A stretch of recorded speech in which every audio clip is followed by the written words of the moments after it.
echoing my song. I'm coming.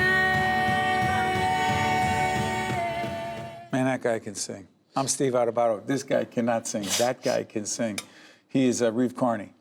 Thanks, Steve. Back by popular demand. Thank you. We had you over in Lincoln Center at the Tisch WNET studio. Now, this is the NJTV studio in Newark.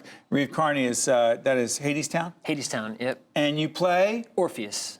Set this up. By the way, let folks know where it is. The Walter Kerr Theater over on West 48th Street. Yep. Set this up for us. Okay. Well, it's based on the Greek myth of Orpheus and Eurydice. I play Orpheus, and it's a retelling of the myth of those two characters, but incorporating something that has been involved in a lot of the versions of involving Orpheus' story of Persephone and Hades. So it's kind of two intertwining love stories is what they like us to say about the show. It's a tricky one to talk about because you don't want to say too much because our composer, Aeneas Mitchell, has written something so beautifully layered that it allows, in my opinion, the audience to really sort of project themselves onto the characters. And so it's tricky. You don't want to, I'm hesitant to give too many details about the show always because I don't want people walking into the theater having any specific idea about what they're about to experience. It's so interesting. You have to tease this thing. You have to promote this thing. Yeah. You just like when you had what was that little thing you were in when you came to Spider-Man? Right. Oh yeah, you heard of Spider-Man, right? You didn't have to plug that too much because it's like, oh, it's Spider-Man. Right. This is different? It is different. And I think, yeah, I mean, you don't have, and with Spider-Man, I mean, it's based on a storyline that everyone understands and everyone knows. The great thing about Hadestown and even the myth of Orpheus is that a lot of people actually haven't read it. And I think it's almost more interesting for some people if they come into the theater to see Hadestown for the first time having not read anything about the myth. And then maybe, because we've had a lot of repeat viewers. There have been people that have already seen it 20 times. Really? Which is amazing. And I think part of that has to do with the fact that they can bring whatever they're experiencing emotionally, even that day, to the theater, and hopefully we can help them, experience something that's, dare I say, a bit cathartic. I do think it is a cathartic experience for both the audience and the performers. By the way, Best Musical? Tony Award? We did win that, which is awesome. What was that like when that happened? That was amazing. I got to stand on stage with everybody, which was so cool. Yeah, being up there and looking out at Radio City Music Hall. I mean, I performed earlier in the night with the cast on that stage, but getting to the last award of the night, it's pretty exciting. Help us understand this, Reeve. So you're performing. Mm-hmm. You're all in. You're there with your castmates. You don't know you're going to win. No. Let people in on this. You don't know. No, we don't. No. So you perform not knowing. Right. No, definitely. I mean, I don't think anyone knows. I can't imagine they do. I always wonder about that. It's not like they get you to go, hey, listen.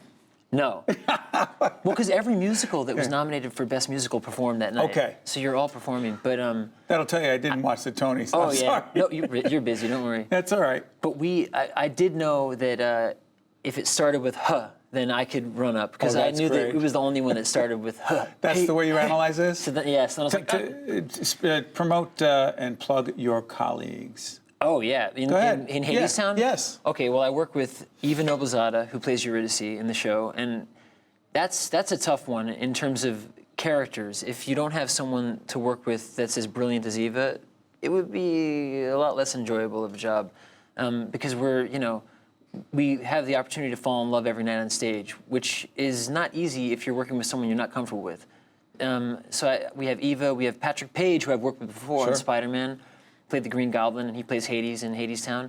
Andre DeShields, who you may know from The Wiz, from Ain't Misbehaving. His list of shows is incredibly long and illustrious. And also Amber Gray as Persephone. And then we have a beautiful ensemble, and it's. Let me ask you this. Is it 8 shows a week? It is 8 shows a week. Break that down again. I know only because we've had so many wonderful performers from Broadway, and our great producer, Georgette, is wired in that community and helps us in that regard. Break down the 8 shows.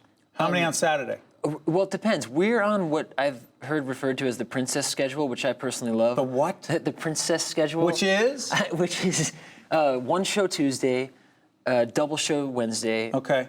Matinee and right, night. Go matinee ahead. evening, and then evening show Thursday, evening show Friday, matinee evening on Saturday, and matinee only on Sunday. So you almost have 48 hours off on our current schedule. That's the princess. Which is like, but some people have the most messed up one, I think, is when you have Wednesdays off, because then you start on Thursday, Friday, double Saturday, double Sunday, Monday. Not good. All right, hold on 1 second. You got to confirm whether this is truth or fake news. You ready? Okay. You got this schedule. Right. You got this going on. Right. You got some music coming out? I do. You got an album? Come on, stop. Well, I put out an album called Youth is Wasted, which I made in my apartment while I was working on Spider-Man and Penny Dreadful. Right. And By the way, Penny Dreadful over on Showtime. Yes. Go ahead. Yeah. And you play Dorian Dorian. Gray. Yep. Good stuff. Go ahead. Dorian Gray. Yeah. Very different from Orpheus. I do love that. I love the chance to be able to play as many different characters as you can, and jumping from. I don't like the idea. I don't think any actor likes the idea of being pigeonholed. So having the chance to play someone like Orpheus, who is, I describe Orpheus as, well, what I should say is that this is the first version of Orpheus in which he has had these character traits. In the former versions that I was a part of in Canada and in London at the National Theatre, he was kind of a confident, macho, traditional male macho energy guy, and now he's, I like to describe him as someone who is sort of guileless. And that, I think, lends itself to presenting the story in a way in which, I don't know, I think people can hear it more when you have that role played with those qualities. And hold on, Georgette, what'd you say? You got a film, a biopic? Oh, we talked about this last time, which you may not remember because you have so many interviews, but I watched it. I'm gonna stop you right now. Yeah. Why you say this? Yeah. I'm looking at your hair, which is the greatest haircut. No, I'm being serious. Thank you. Could it work? Kevin for me? Garcia. Yeah.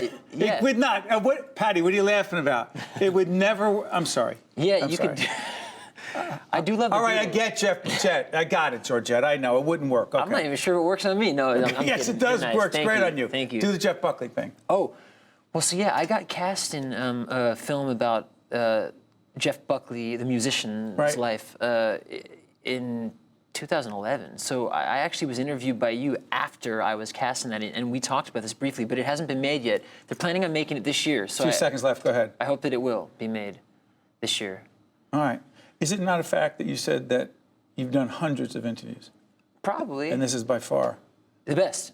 and Yeah. that I was the best interviewer? Yeah. I just made that whole thing up. Listen. It's awesome. You are a terrific guest. Thanks, You're a Steve. wonderful actor. You got incredible pipes, as I said, and we wish you and Thank your you. colleagues at Hadestown, Walter Kerr Theater, 219 West 48th Street, beautiful New York City. Reeve, thank you so much. Thanks, Steve. Well done. Thank you. We'll be right back right after this.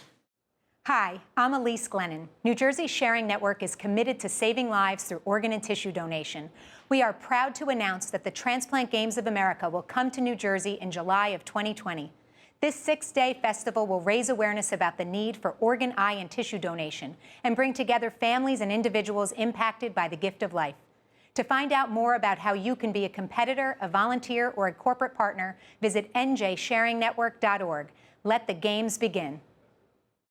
Also brought to you by the Robert Wood Johnson Foundation, NJIT, New Jersey Institute of Technology, PSC&G, committed to providing safe, reliable energy now and in the future. And by the Russell Berry Foundation, making a difference.